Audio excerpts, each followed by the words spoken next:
Hello everyone and welcome to another collections showcase. So today we are going to be looking over my collection of 13-inch Paradigm Daleks, because as many of you will know I have quite the collection of 18-inch new series Daleks, but over the years the Paradigm Daleks have grown on me.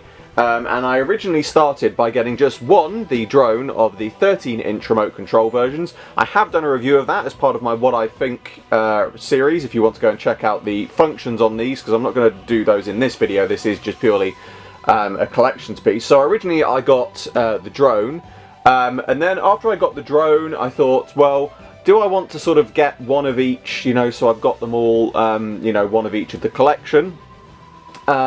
And then I managed to find the Eternal Dalek fairly cheap. After that I managed to get hold of the Supreme, and by that time I thought, you know what, I am just going to get one of each.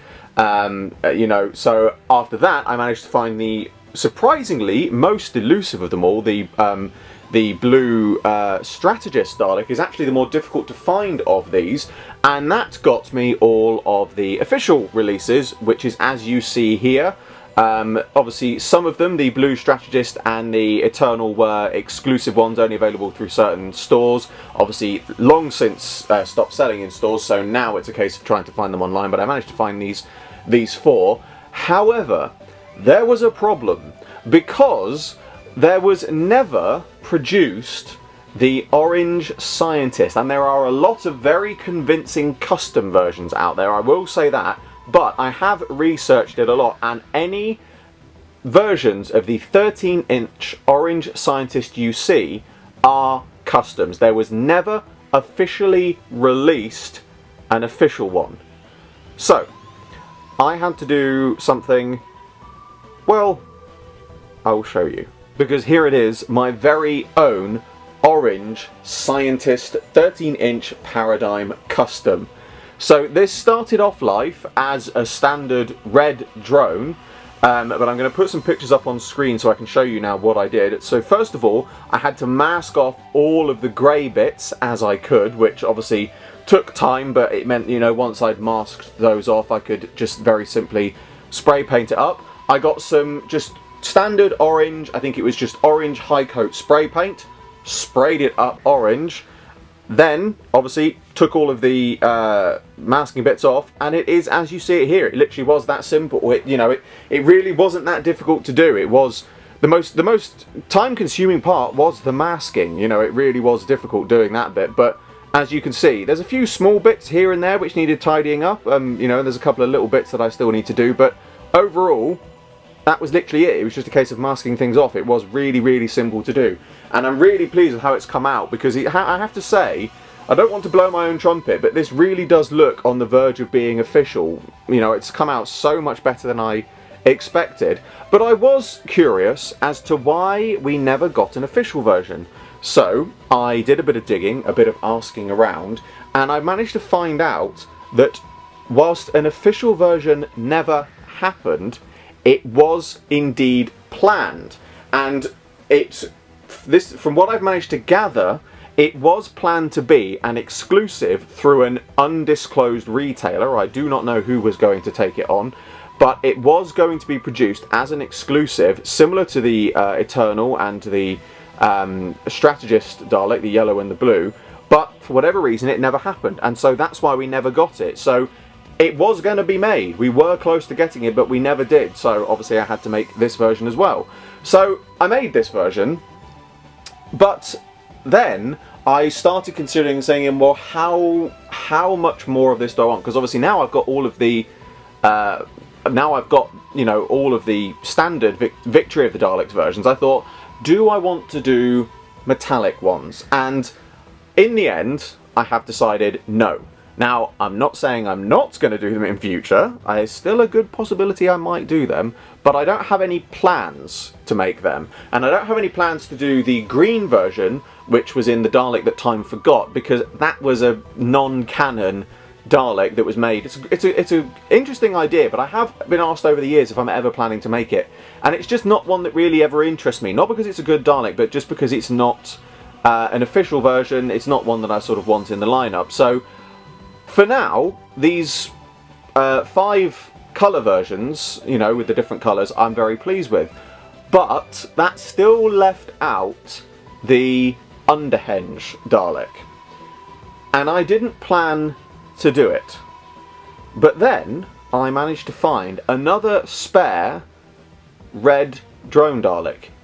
So there was only one thing I could do. And that was, of course, to make this. So this was actually a lot easier to make than the orange version, simply because it was really originally just going to be a case of, I thought, well, what I'll do, I'll spray it grey, and then I'll get a bit of sort of stone effect paint, which you can have, so it sort of makes chips and makes it look like it does, very similar to the official 5-inch version we got. But the more I looked at that, the more I thought, well, do you know what, actually, as much as I like the character options version, I thought I can go one better than that. So I thought what I'll do is I'll make some cuts in it, which you can see I've done in places, you know, and I'll take little chips and bits out, and I'll make it look a bit more sort of weathered and worn. You know, I've taken a chunk out of the eye stalk as it appeared in the episode, and I was really pleased with that. But again, I looked at it and I thought it still isn't going to look very stone effect. So, as you might be able to see from this, hoping this is coming up on screen, it's obviously got lots of stony lumps and a real stone effect to it.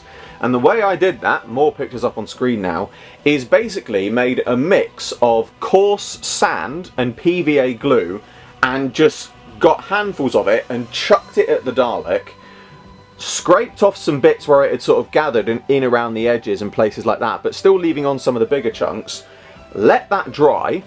Then give the Dalek an overall coat of PVA glue just to sort of seal it off, and then spray it up with grey primer, giving it some sort of slight quick sprays of black just to give it a bit more of a mottled stone effect. And that was it. That's literally all I've done for this. And the only other thing I did do actually was I put a bit of masking tape around the eye, and there's also a slight strip on the front here and on the side here, because whilst this doesn't move as such, I don't think it does anyway, originally because I think the motor had an issue with it, the lights and sounds do still work, so this does actually still light up. But yeah, it was absolutely fantastic to do this, and it was a lot of fun because everyone likes making a bit of a mess, you know, but overall I am very pleased with the final outcome. I'll do a quick turnaround so you can see. There's not really a whole lot to it. It is literally just a case of that I've just chucked a load of sand at it and then painted it, but it has come out extraordinarily well, and I really am pleased with the final outcome of it. You know, it really has come out very well. I thought this was going to be the one that was the most difficult to do, but it was actually the easiest. It just took time more than anything else. So yeah, that's really all there is to that one, but it is a very nice, simple, relatively simple custom that was a lot of fun to make, so obviously it is part of this collection as well, so I wanted to make sure I added that one into the video. So here we have the full final collection on camera, or at least my collection as it stands right now. As I said, I am not planning to do the metallic versions, partly because it would mean I will have to make some sort of alterations to the back of them if I want them to be really accurate, but I might just do them just as a simple repaint. I'd have to find the right tone to repaint and things like that, but given how easy it was to just spray paint up the orange one, it would not be difficult to spray paint up a metallic blue and a metallic red, seeing as those are the ones we've seen. And, you know, if I do those two, then there's sort of not really a reason not to do the green one. But as I said, I'm not even planning on doing the metallic one, so I really don't hold out any hope for doing the green one. Simply because if I'm not going to do the metallic ones, there's no point in doing the green one. You know, the metallic ones are canon. The green one isn't. So, you know, if I'm not interested in doing canon ones, I'm not hugely interested in doing non-canon ones. But you never know. I'm not going to rule it out entirely. And it's also worth pointing out as well, actually, to be fair, these are not cheap. You know, they really are not cheap to get hold of these days. Out of box, they're not expensive, but you'll be hard pushed to find one that still has all the parts.